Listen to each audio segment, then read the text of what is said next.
Cockleshell Bay is a town near the sea with seagulls and sunshine and sound.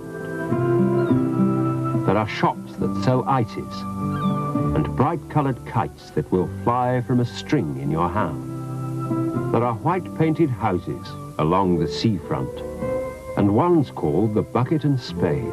It's where people stay and two children play with all the good friends that they've made. So meet Robin and Rosie of Cockleshell Bay.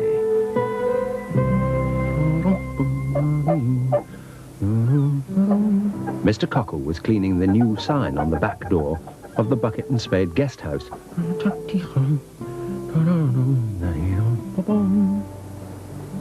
Robin, Rosie, come on quick, but be quiet. The two of them came tumbling out, not all that quietly, but quietly enough for them. What is it, Daddy? Asked Rosie. We've got a visitor. Gosh, said Robin, what a big bird. What is it? It's a seagull, said Helen Cockle. I've been feeding it.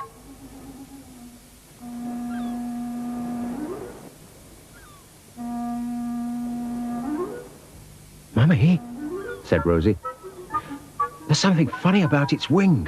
Oh, you're right, it must have broken it sometime. Poor thing, said Rosie. It's very tame, she said. But just as she said it, the seagull squawked. It made a jump, and Robin thought that was very funny. Don't you laugh, you're silly, said Rosie. Well, said Robin, you're a scaredy cat. I am not. That's enough, you two, said Mrs. Cockle. You're never happy unless you're squabbling. It wasn't quite true, but it was true enough. And Robin and Rosie calmed down. Well, I must get on with some work, said Mr. Cockle. And so must I, said Mrs. Cockle.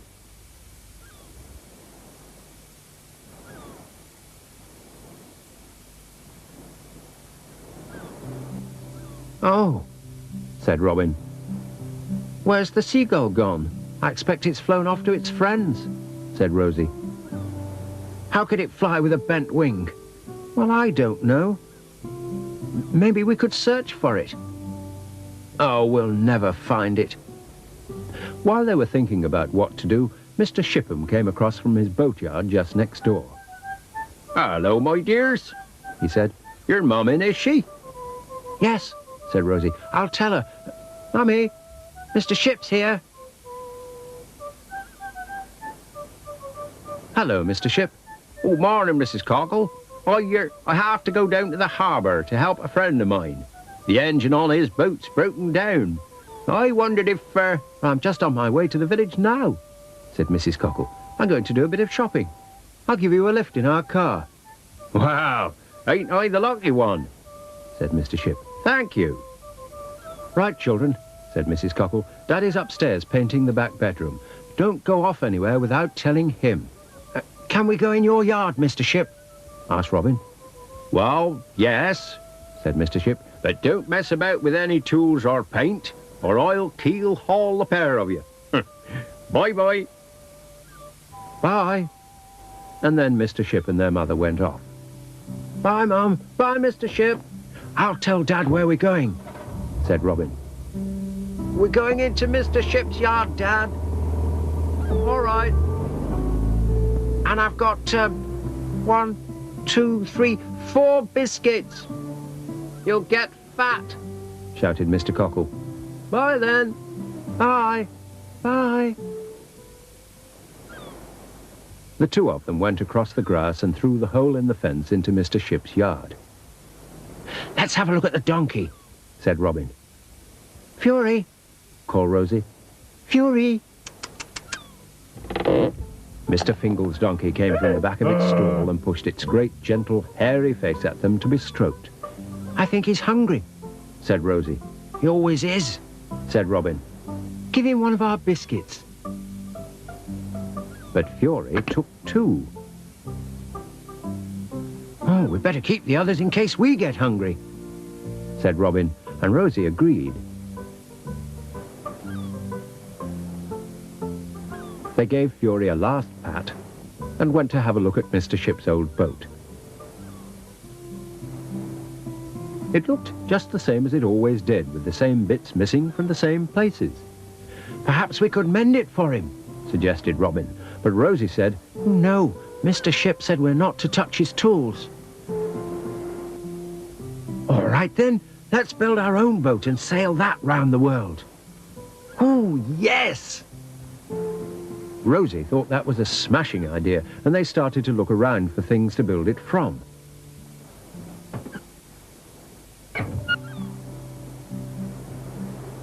Rosie found an old tin bath with a handle at each end.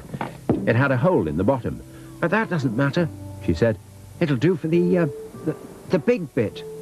"The hull," said Robin. "Mr. Ship told me it was called the hull." "And I've got an empty cardboard box for the bridge." "That's where the captain stands," said Rosie. "Yes, I know." "There." They looked at it. "It's got a hull," said Rosie. "And it's got a bridge," said Robin. It ought to have a mast." "And a sail." "Yes."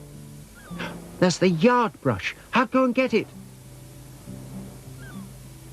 While she was away, Robin found an old sack for the sail that was only a bit dirty, and then Rosie came back with the yard brush, and it didn't take them long at all to get their boat finished.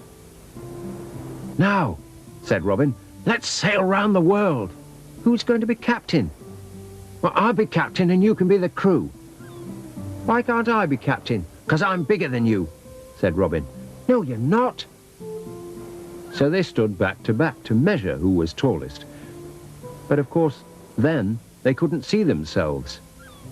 So in the end, Robin said, "I know. Let's take turns at being captain." And Rosie agreed.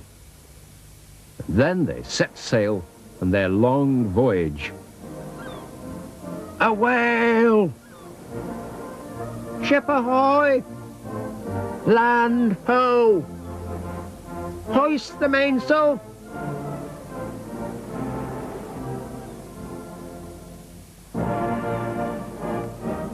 After a bit, they thought they must be about halfway round the world, so Rosie, who was being captain, said, "A desert island! Let's land!" Robin lowered the sail. "Time for ship's biscuits," he said. We've only got chocolate digestives," said Rosie. "No, in the game. Mr. Ship says that's what they used to eat when he was a sailor."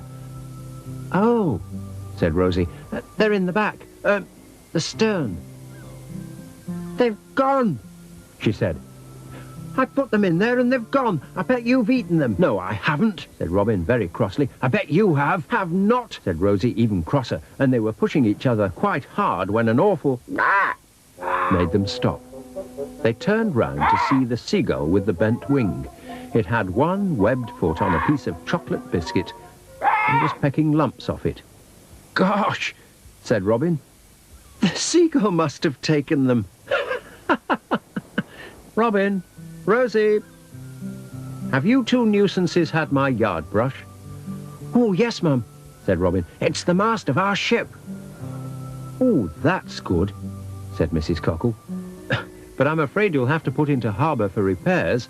I want to sweep the path." They fished the brush out of the cardboard box. "Mummy," said Rosie, "the seagull's stolen our ship's biscuits." "Oh, it must be a pirate seagull." "A pirate?" said Rosie. "A pirate's a bad sailor who robs other sailors and sinks their ships," said their mother. "Oh," said Robin. "Can we give him a pirate name?" Said Helen Cockle, thinking.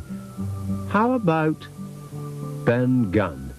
He was quite a nice pirate." "Oh, yes," said Robin and Rosie, both together. "Now, come in and have some lunch. You can sail round the world again this afternoon when I've swept the path." They both thought that was a very good idea.